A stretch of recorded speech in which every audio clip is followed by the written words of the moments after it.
Hello, this is Raisno. A while ago, I made a video of me reading a 1991 issue of Hippon Super, which is an old Japanese video game magazine and my favorite video game magazine of all time. I was flipping through the issue and found this interview of Yuzo Koshiro. In case you don't know, Yuzo Koshiro is a legendary video game music composer who has created a lot of great music. I didn't read the content of the interview in my video, but I did after I finished the recording, and I thought, wow, this interview is very interesting. And also several viewers reacted like, wow, that's Yuzo Koshiro, and they told me that they want to know what he's talking here. So I decided to translate it, and it's done now. And this time again, I'd like to say thank you to my friend watabou for reviewing my English. This interview was done in 1991, right after Koshiro finished creating the music of ActRaiser on Super Famicom. Super Famicom was released only few months before of this interview, so ActRaiser was the first Super Famicom game that Koshiro worked on. ActRaiser is a great game and one of the first Super Famicom games that I played among Super Mario World and Pilot Wings. I have fond memories of playing it with my friends, so it was such a treat to recalling the era of Super Famicom like this. The music was absolutely gorgeous and we were like, wow, Super Famicom is amazing. You know, we were still kids and had no idea who was behind the music or the sound back then. And finally, let me mention about the interviewer of this interview. His name is Ichiro Tezuka. He was a regular writer of Hippon Super back then and also wrote several fantasy novels himself. I actually still have some of his books. He was a well-known figure among us Hippon Super readers, so I wanted to mention his name here to honor all his work for us back in the days. Okay, then let's go back to 1991 and start the interview. Have you ever heard of a name, Yuzo Koshiro? Maybe some of you have never heard of it. When people think of Famicom music composer, I imagine most people thought of Koichi Sugiyama, who has composed the music of the Dragon Quest franchise. If you play Famicom, you know Sugiyama. On the other hand, Koshiro is a big name in the PC gaming industry. He is well known for composing music of Nippon Falcom's Ys 1, Ys 2, Sorcerian, and other PC games such as The Scheme and Misty Blue. Also, he's been mainly working on PC titles. He has also composed the music of Dragon Slayer 4 on Famicom and The Revenge of Shinobi on Mega Drive. If you listen to his music, you will be surprised by the quality of the sound. The melody and the composition are of course great, but what amazes you more is his skill of creating tones that almost sound like real instruments. How does he make such a high-quality sound? He has recently undertaken music for the Super Famicom, which has been the hottest console among gamers these days. Super Famicom has a special sound chip that can simultaneously handle 8 sound samples. What kind of music did Koshiro make with this gorgeous machine? I decided to ask him. First of all, could you tell us what made you want to make computer music in the first place? I think it was when I was a senior in high school. I was really moved by the music in Tower of Draga. I had never heard of anything like that before. I often played video games because I wanted to listen to the music. I know many people were like that back then.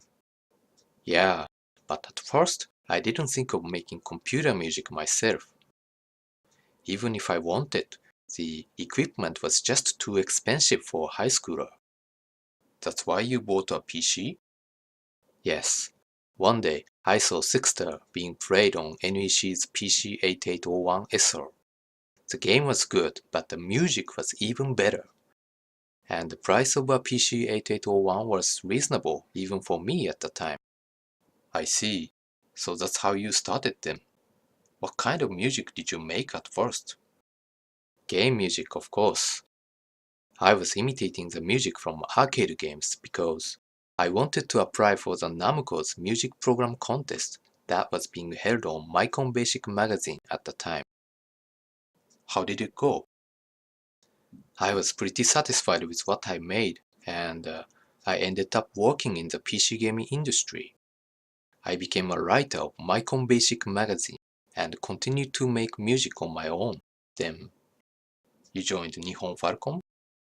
Yes, although it was a part-time contract. When I listened to your PC game music, what amazed me the most was the quality of the sound. Did you acquire the skill when you were copying game music? I think so. You know, I love video games.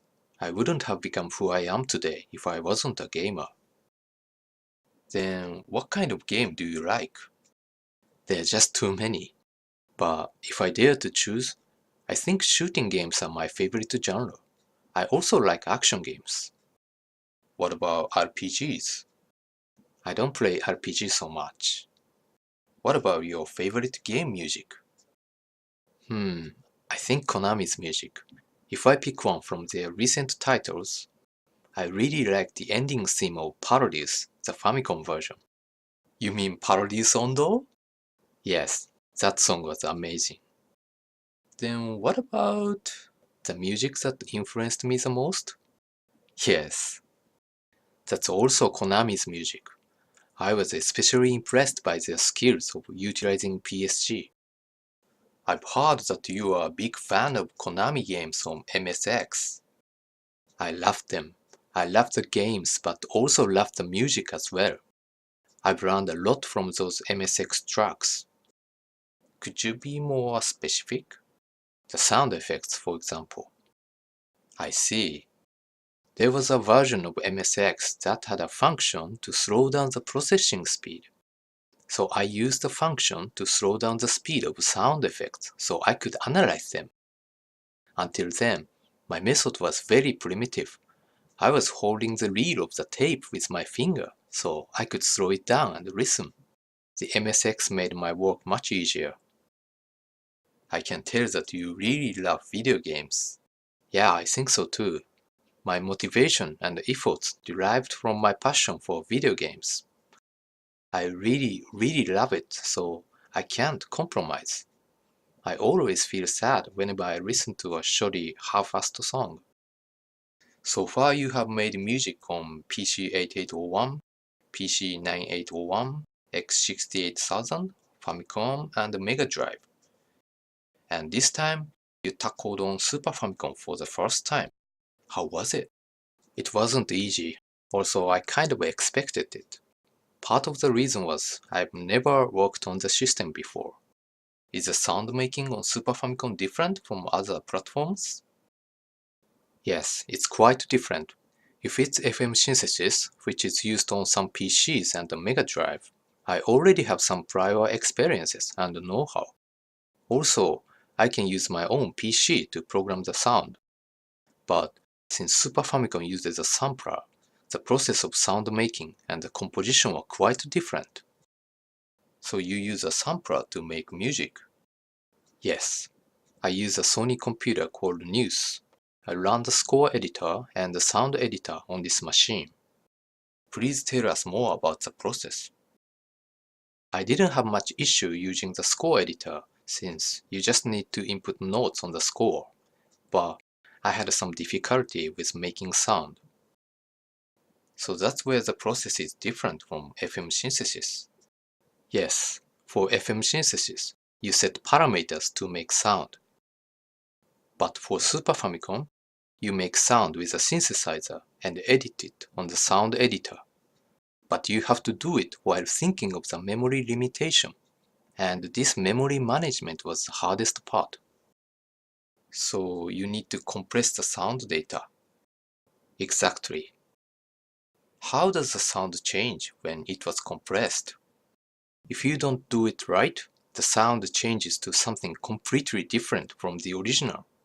First, you import raw sound, then next is splitting it into formant and loop halves. You cannot compress the formant part, so how much you can compress the loop part is the key.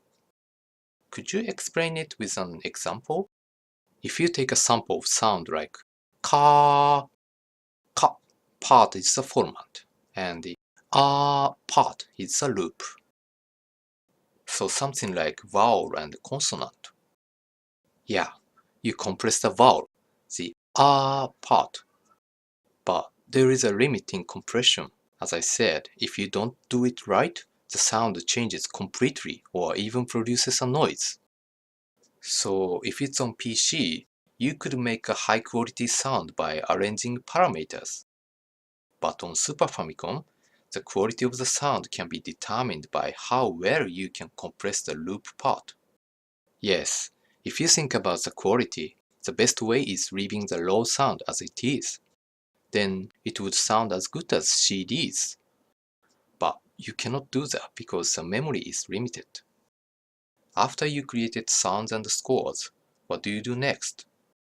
You import the sounds and the scores to the Super Famicom sound emulator. Then it's done, basically.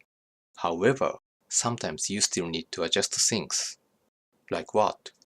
Since you make the sounds and the scores separately, when they are combined, sometimes they don't sound like what you have imagined. Of course you can play music when you are making scores on the score editor, but the sounds that are used for it are not the compressed sounds. So you just don't know how the music really sounds until you play it on the Super Famicom sound emulator. Then making music on PC is easier? Both are hard. But hearing what you have said, making Super Famicom music sounds much harder. Super Famicom has many unique functions, so some processes are easier to be done on Super Famicom. For example, Super Famicom can handle 8 samples, but if you use some techniques, you can play more than 8 sounds. So there are some alternative ways to utilize the sampler. Yes, if you sample a chord, you can play multiple sounds with a single sample data. So if the chord consists of 3 sounds, you can play 3 different sounds with a single sample data. Yes, but it's not as easy as it may sound. Because if you sample the chord, it will always be the chord. This also limits your freedom for composing. So you have to calculate carefully beforehand, otherwise it would result in a strange song. Okay, I think making Super Famicom music is definitely hard. Well, but it's actually really fun. If you imagine how users will be surprised or moved by what you are trying to make, you get really motivated. So I hope everyone listens to Super Famicom music in stereo mode. Please talk about the music of ActRaiser. It was tough to make, especially because Super Famicom's spec suddenly changed. You mean the size of the RAM?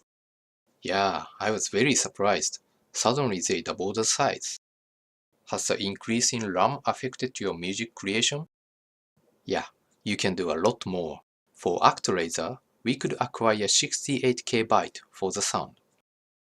But this 68K has to include all the sample data, the score data, the digital echo data, the header data, everything that was going to be used. Did it limit the length for music as well? The longest song in ActRaiser is the ending theme, and I had a really tough time making it. So you need to reserve RAM for every sample that was going to be played. Does the same apply for sound effects as well? Yes, if a sound you want to play is not in RAM, you have to bring it from ROM. But if you do that, not only the music but the game itself stops until the transferring and the preparation of the compressed data are done. It's okay if it's after you beat a level or before a boss fight, but other than that, it's definitely something you don't want to happen. When you were asked to make music for ActRaiser, Did you receive some specific requests from the developers? Not really, so I thought out everything on my own. Using orchestra-style music was also your idea? The reason I chose orchestra style was because I had never made such music before. I wanted to see if I could deliver music on video games just like they do on movies. Come to think of it, we never had a game which featured orchestra-style music until now. The Dragon Quest OST album was recorded with an orchestra, but the original scores on Famicom didn't sound like an orchestra. Of course, that's due to Famicom's sound chip limitation. What I had in mind for the music of ActRaiser was to imitate orchestral music, yet not disturb the rhythm of the action on the screen. Was it hard for you to write orchestra-style scores? My mother used to be a piano teacher, so I practiced piano myself. Sometimes she made me do it until I cried. I listened to a lot of classical music too. Actually, I still listen to classical music. I especially like symphony orchestra and modern orchestra. I think Mala is my favorite. Is there any music that influenced the music of ActRaiser? The music by John Williams. I listened to the Star Wars soundtrack countless times. I see. Could you elaborate on how you composed the music of ActRaiser a little more? Whenever I write a score, the first thing I think of is how to make an impact. What kind of music will surprise or impress users? Stuff like that. So you imagine reaction of the players. After constructing the basic composition, the next thing you do is decide on the sounds you are going to use. As I said earlier, sometimes I combine multiple sounds into a single sample channel so music has more depth. Once this process is done, I input everything and check it. What was the hardest part? Since I was making orchestra-style music, I had to make it so users feel, oh, this is orchestral music. But it wasn't easy. It had to sound nothing but orchestra. If it sounded any different to the user's ears, I wouldn't be happy, even if they liked the song. Which song of ActRaiser are you satisfied with the most, or which is your favorite? I like every song. Since they weren't easy to make, I feel a special attachment to every piece. But if I pick one, maybe the music of the simulation mode. That song might not sound so special, but you actually need some proper music theory background to compose it. So, as a musician, I'm proud of that one. And the music of Fillmore's action theme.